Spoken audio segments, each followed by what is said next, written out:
All right, this is my final stakeholder project. So the stakeholder I chose was local law enforcement agencies, and to be more specific, local law enforcement agencies in large urban areas.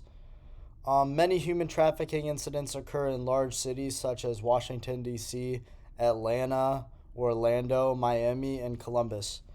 And in order to combat the occurrence of human trafficking, we must go where the problem is occurring a great amount of the time. This is why I chose to focus on local law enforcement agencies within America's biggest cities. All right, so what is human trafficking? Human trafficking is overall difficult to describe. There are many instances of human trafficking that most would not believe is human trafficking. And in order to correctly identify human trafficking, we must use the action means purpose model, which is in the top right corner. And in order for a situation to be deemed as human trafficking, the case has to fall within the parameters of all three parts of this model. If one of the parameters of the model are not met by the incident, human trafficking is not apparent. However, the exception of this is if a minor is involved with the commercial sex act, in which the means parameter is no longer has to be met, and only the actions and the purpose do.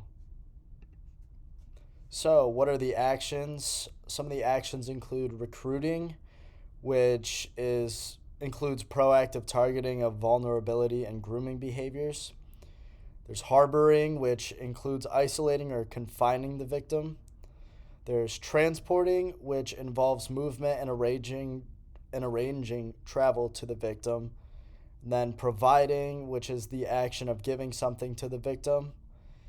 Then there's obtaining, which includes forcibly taking something or forcibly exchanging something for the ability to control the victim. Soliciting, which is offering something of value to the victim. Patronizing, which is receiving something of value from the victim. And patronizing and soliciting can only occur in sex trafficking cases and not any of the other ones. So the means, force is the first out of the three means, which includes physical restraint, physical harm, sexual assault, and beating towards the victim. Monitoring and confinement is often used to control victims, especially during early stages of victimization, to break down the victim's resistance and overall mentality. Then there's fraud, which includes false promises regarding employment, wages, work conditions, love, marriage, or a better life. And over time, there may be unexpected changes in work conditions, compensation, or debt agreements, or nature of relationship. And then the last one is coercion, and this includes threats of serious harm or physical restraint against any person, psychological manipulation, document confiscation, shame and fear inducing threats to share information or pictures with others to report to authorities. And then we got the purpose.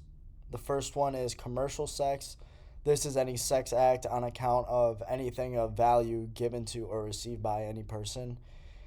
Then there's involuntary servitude, and this is any scheme, plan, or pattern intended to cause a person to believe that if the person did not enter into or continue in such condition, that person or any other person would suffer serious harm or physical restraint. Then there's slavery, and this is the state of being under the ownership or control of someone, where a person is forced to work for another. And many people are unaware that slavery is still a thing today, but it is. And debt bondage, which includes a pledge or service by the debtor or someone under debtor's control to pay down known or unknown charges. And the length and nature of those services are not respectively limited and defines, where an individual is trapped in a cycle of debt that he or she can never pay down. And then lastly, there's peonage, and this is a status or condition of involuntary servitude based on real or alleged indebtedness. All right, so what causes human trafficking? Many victims of human trafficking are those who are more vulnerable because of their current situation. People are sometimes willing to take part in many of these incidents because they find it's the only way to get back on their feet.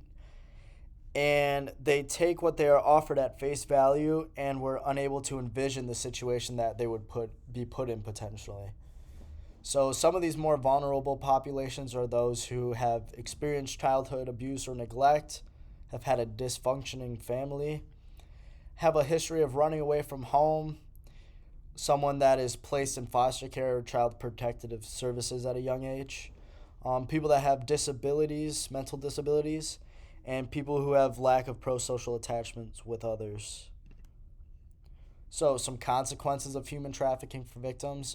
There's physical consequences and emotional consequences. Some physical consequences include memory loss, chronic pain, unhealthy body weight, loss of consciousness, many different diseases, respiratory illnesses, pregnancy, hearing loss, and dental or oral problems. And then some emotional consequences of human trafficking for the victims are anxiety, depression, sleeplessness, changes in appetite, fear of being alone, aggression, intrusive memories, self blame, and then guilt shame. So, some response to human trafficking. The response to human trafficking was very delayed, and it went under the radar for a very long period of time. Since many of the perpetrators were able to stay anonymous through committing their crimes, the issue of human trafficking had become very unnoticed. And being in the business of human trafficking does not involve much risk for the perpetrators, since it is very easy to avoid being caught. And the TVPA that was enacted in the year 2000 was the first comprehensive federal law in regards to human trafficking. So that just shows how delayed our response to human trafficking really was. So, how can local law enforcement agencies prevent human trafficking? One of the most important things local law enforcement can do is recognize the warning signs. One common form of recruitment is advertisement that can be posted around neighborhoods or on social media. It is very easy to tell if these advertisements are used for human trafficking. Many of these advertisements won't state what job you will be doing and will provide how much you will be able to, it'll provide how much you'll be making to get people to call. And if you look at the picture on the right, you can see it gives the dollar amount of how much you'd be making, and it also provides no information on what job you will be doing. And also another thing to note is it says easy money for young adults, which shows that they're looking specifically for young adults, which shows human trafficking symptoms. And then law enforcement could act as someone looking for a job and set the human traffickers up to get caught. So law enforcement prevention strategies continued. Local law enforcement agencies could create human trafficking task forces to help identify cases of human trafficking, as well as educate the public on how relevant human trafficking is and what is classified to be human trafficking. Spreading this knowledge is crucial because many people that are victims of human trafficking may not be aware that they are actually victims.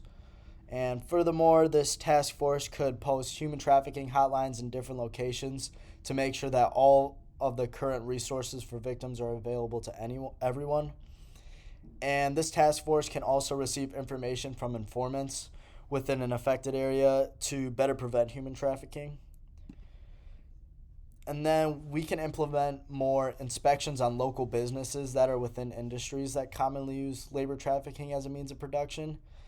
And some of these high-risk industries for human trafficking include agriculture, construction, manufacturing, fishing, hospitality, or domestics. Making sure these businesses are kept under regulations and undergo thorough inspections is crucial when identifying cases of labor trafficking.